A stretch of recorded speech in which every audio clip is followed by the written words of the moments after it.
This is the second video for species interactions, and in this video we'll first talk about characterizing communities, which is the diversity of a community as well as the trophic structure of a community. The first one that we'll talk about is diversity. There are two ways that you can talk about diversity. There's the species richness, which is the number of different species. The second one is relative abundance, which is the proportion of each species to the total in the community.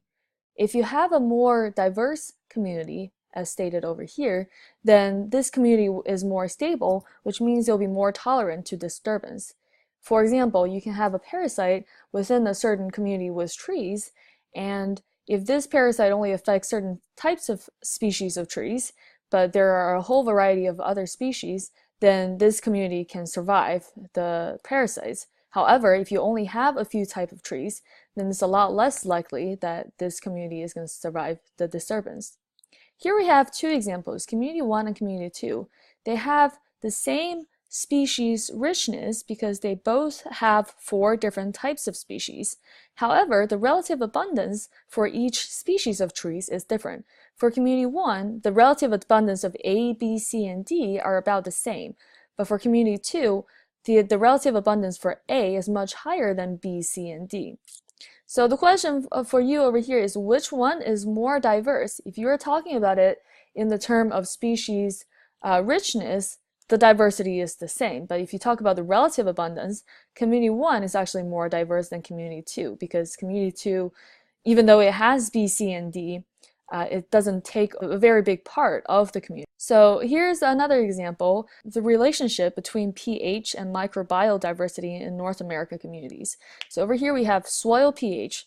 As the soil pH go up, you can see that the diversity of microbial went up and then went down again. So there's a certain point of pH that allows the most species diversity.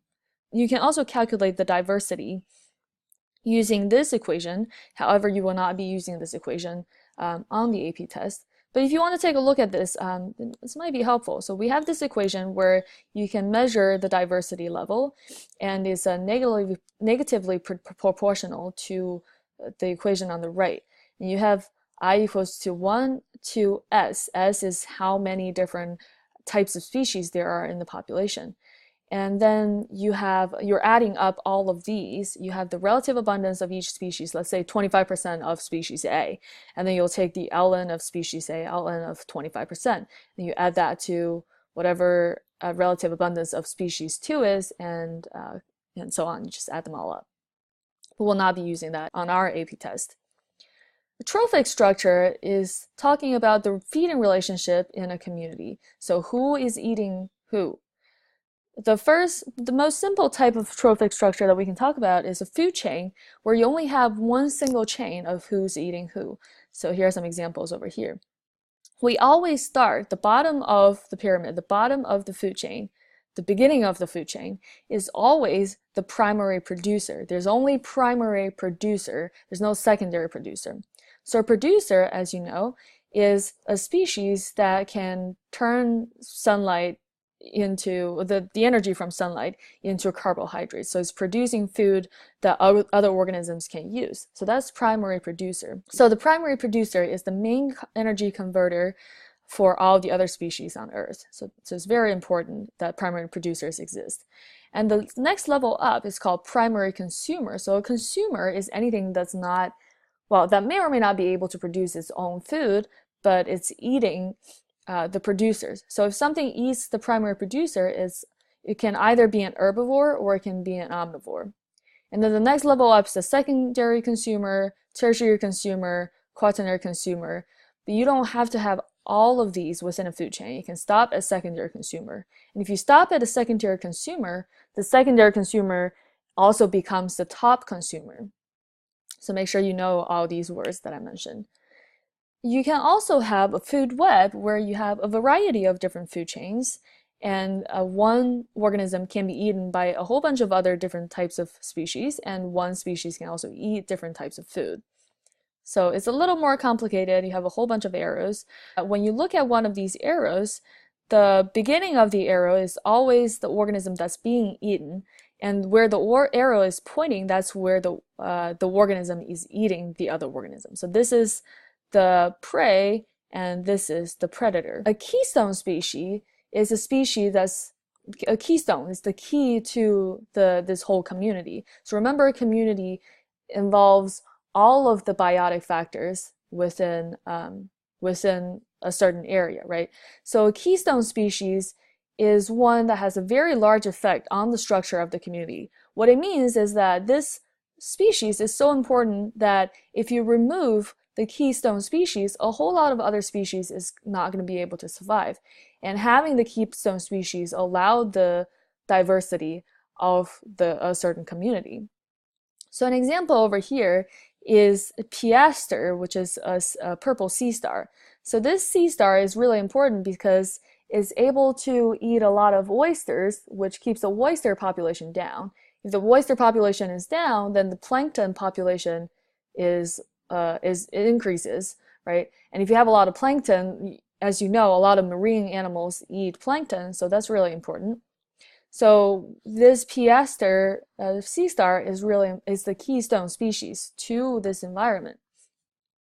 And the experiment being done here is that throughout the years, we have a control where you have a regular piaster, and then you also have the experimental group where the ocean doesn't have the piaster. As you can see, the y-axis is the number of species present in the area, and the number of species went down very significantly in the first few years as this experiment is being done.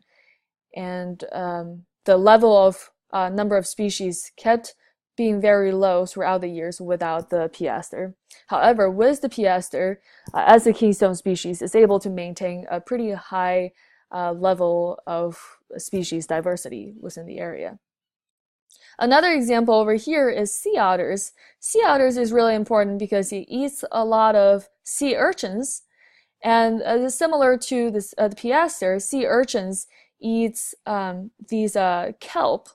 So kelp is also a very important producer in the ocean. So having a high number of sea otter species allows the sea urchin level to be low, which allows the kelp level to be high, and then the result is all the other different species is able to increase their diversity as well.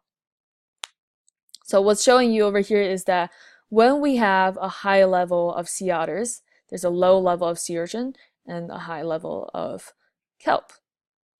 And here's the food chain that goes along with this. And here's another picture showing you the same thing, the effect of having too much sea urchin. If you have sea urchin and limpet together, then there's not a whole lot of seaweed. So they also eat seaweed, which is removing the primary producer for all the other organisms. So if you have both organisms present, the seaweed, the amount of seaweed within this area is pretty low. If you remove limpet, the seaweed cover is still really low. But if you remove sea urchin, the seaweed production is much higher, so that there's a lot more primary producers, which allow other organisms to eat the primary producers and be able to have a more diverse species. And then the last one, if you remove both of those seaweed eating organisms, then that's obviously very good for the seaweed. But as you can see over here, sea urchin is the one species that need to be controlled. And from this last picture, you know that the sea otters are the main organism, the keystone organism that eats the sea urchins. The next one is trophic limits.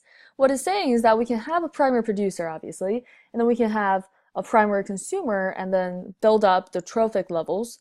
However, you can only get to a certain level at a certain environment, and you never have, let's say, 15 different levels. And there are certain reasons for that. The first one is the energetic hypothesis, only enough energy to support a certain number of links.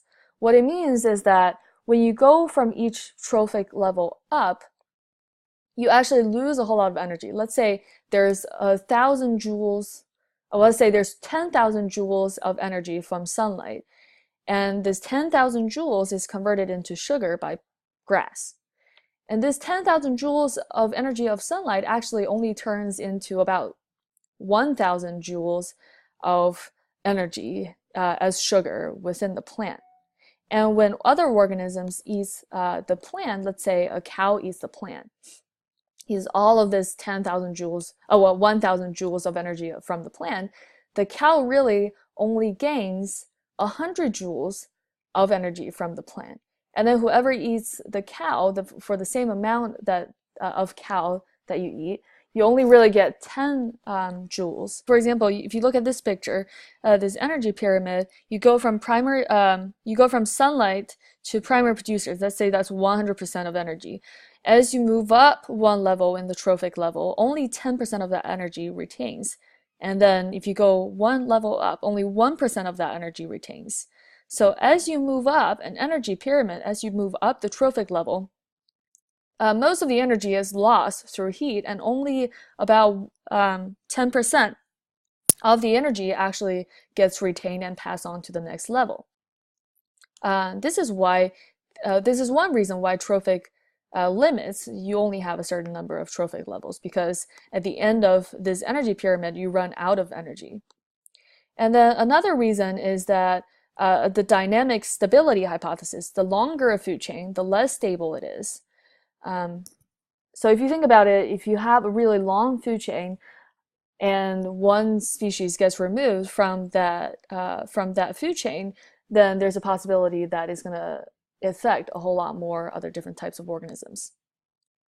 So here, this picture shows you as energy input decreases, trophic level also decreases. So naturally, if you have a high level of productivity, a lot of nutrients being produced by the primary producers and being eaten by other organisms, the number of trophic links is a lot higher than if the area has a low productivity of energy. So how are food chains controlled? There's the bottom-up model and there's the top-down model. So what does it mean to control a food chain? That means we're maintaining the whole food chain, who's eating who, everybody gets to survive kind of situation.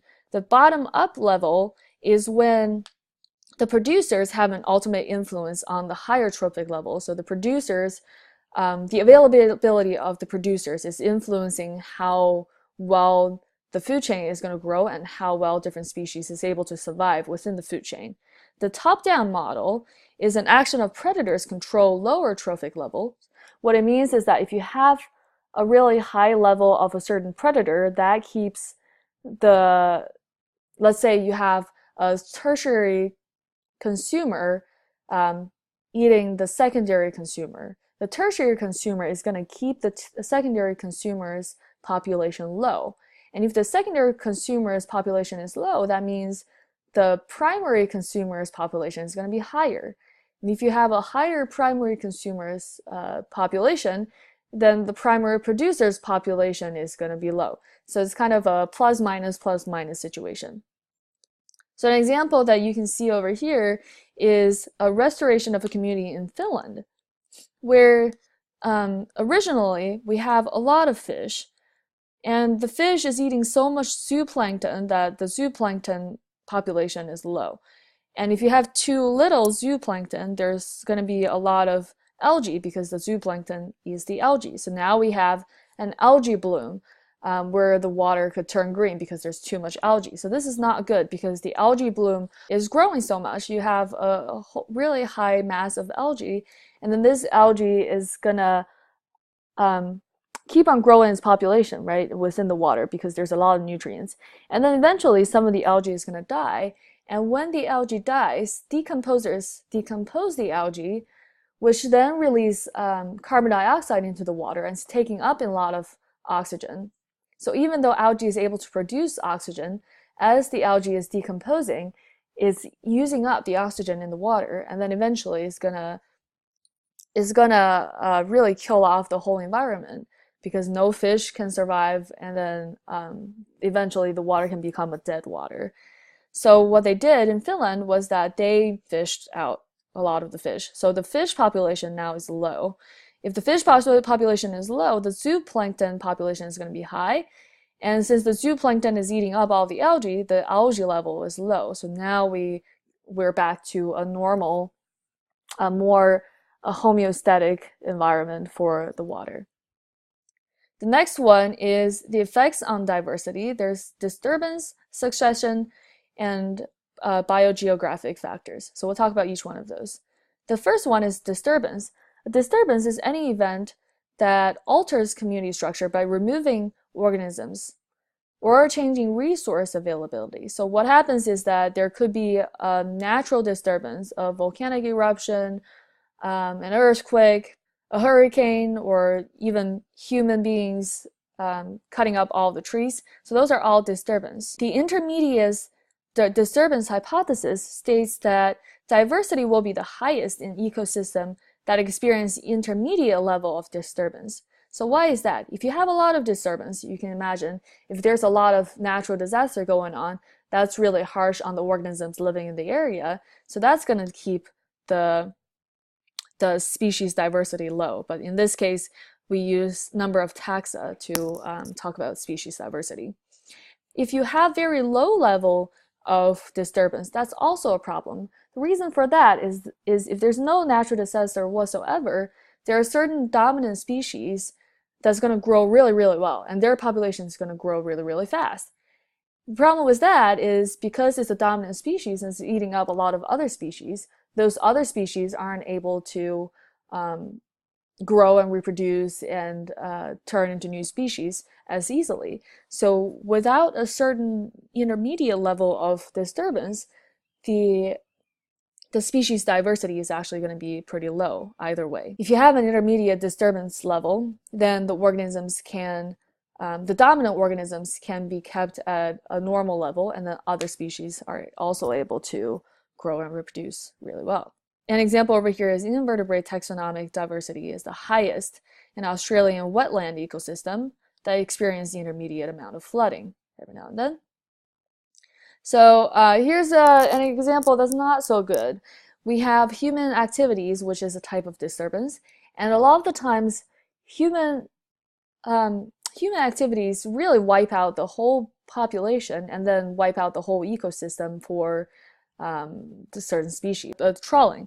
So this is pre-trawling, where you have a lot of coral reef and fish and other microbials. Post-trawling, so trawling is when fishermen drag a really heavy net through the ocean floor and take up every single fish that's living there. So as you can see, post-trawling, there's no more fish, and it's very hard for the environment to recover from this type of disturbance because we really wipe it out very, very much. Another example is if you have a clear cut of woods, if you cut up all the trees, then other organisms living at the trees is also not going to be able to live. So that's really hard for the forest to recover as well due to human activity. Succession happens when there's a disturbance that wipes out the whole community. There's a difference between primary succession and secondary succession. Primary succession is when the whole, all of the organisms is wiped out and all of the soil is also wiped out. Secondary succession is when all the living organisms are wiped out, but the soil is still there. Primary succession is a lot harder to recover compared to secondary succession, and it takes a lot longer. So let's first take a look at primary succession. So in this example, we have a glacier retracing in Alaska. The pioneer stage, as you can see, has been happening since 1941. So 1941 is when the glacier retraced back and the ground is exposed to air instead of having glacier covering all over it. And in all these years, the pioneer stage, some very simple flowers and grass are able to grow. However, from 1907, there's a glacier retracing a lot earlier than the 1941, and you can get to the secondary stage. And then the tertiary stage and quaternary stage, where the glacier has been gone since 1760, so there's a lot more different types of species over here. As you can see over here, the soil nitrogen level is also much higher at the later stages where the glacier has been gone for much longer. This is because originally there is no soil. So at the pioneer stage, there before the pioneer stage, there was no soil, but the pioneer stage allows some species of plants to live there, and they're able to break down the rocks in order to make more soil. And as the plants live and die, it's able to put a lot of the nitrogen sources into the soil. However, as time goes on, the area is able to have more and more different types of plants, and because there are more different types of plants, is able to put in even higher amount of nutrients into the soil. So at these later stages, we have those trees that are able to live in those areas, and those trees are often having a symbiotic relationship with bacteria as well in order to gain more nitrogen from the environment. So another type of primary succession that can happen is when a volcanic eruption happens, and when the volcano comes down, the mountain is able to form a surface that doesn't have any soil whatsoever, and then eventually, after hundreds of years, we call those the pioneer organisms, those organisms that first start their population after a succession. Those pioneer organisms is able to live on those surfaces without soil and then eventually form more soil. Secondary succession is, for example, a forest fire, or after people wipe out, after a lot of deforestation happens, we no longer have most of the organism. However, the soil is still there, and there's still enough nutrients in the soil most of the time. And the result is wind can carry a lot of seeds over to this area that has gone through secondary succession, and then the soil can allow those seeds to turn into plants, and then after we have plants, we can have animals as well. So succession has the pioneer organism, which is the first organism that dominates the area after succession. We already talked about that. The climax community is a community that's formed after a long time following a succession, either a primary succession or a secondary succession. And the climax community is the stable form of community where all of the organisms are able to coexist in the area, and it's a very nice situation, and there's not a whole lot of extinction going on either. But there's also a plateau of the development of new species as well. Geographic factors. So this is talking about how geographic factors can affect the species abundance within an area. The first one is the size of an area. If you have a bigger area, then naturally it's going to be more likely that there will be more different types of species. The reason for that is if you have a bigger area, you would have a larger variety of different ecosystems, whether it's a macro ecosystem or a micro ecosystem, and all those different environments is able to allow the formation of new species. The next one is called evapotranspiration. The reason why this is important is because if you have a high level of evapotranspiration, then the productivity, the formation of plants, would also be high. So, for example, over here, if you have an actual evapotranspiration that goes higher and higher, then the tree species also gets higher and higher. So how can you have a higher evapotranspiration? Usually you need a temperature that's pretty adequate and a decent amount of rainfall, as well as the abundance of nutrients in the soil. So all of those environment is able to form a high evapotranspiration. Having a high evapotranspiration allows the trees to grow, which also supports other species to live there. So in this example, as the potential evapotranspiration goes higher, the vertebrate species richness also goes higher. The next one is island effect. An island is an isolated ecosystem. So there's the factor of whether an island is close to the mainland or not. And there's also the factor of whether an island is a small island or a big island. The example shown over here is the area of island. If you have a higher area of island, a bigger island, then you're able to have more different types of species. Over here you have 3 examples comparing the number of species in an island and the effect of immigration and extinction rate. So in this first picture, as the number of species on island grows larger, if you have more number of species on this island, then the immigration level actually becomes lower. What this means is that if you have a very abundant different types of species on this island, then any immigration of other organisms coming to this island is less likely to represent a new species. So the immigration rate of new species becomes lower. The extinction rate becomes higher as the number of species grows because there's a higher amount of competition going on. And over here, the second picture is showing you the effect of island size.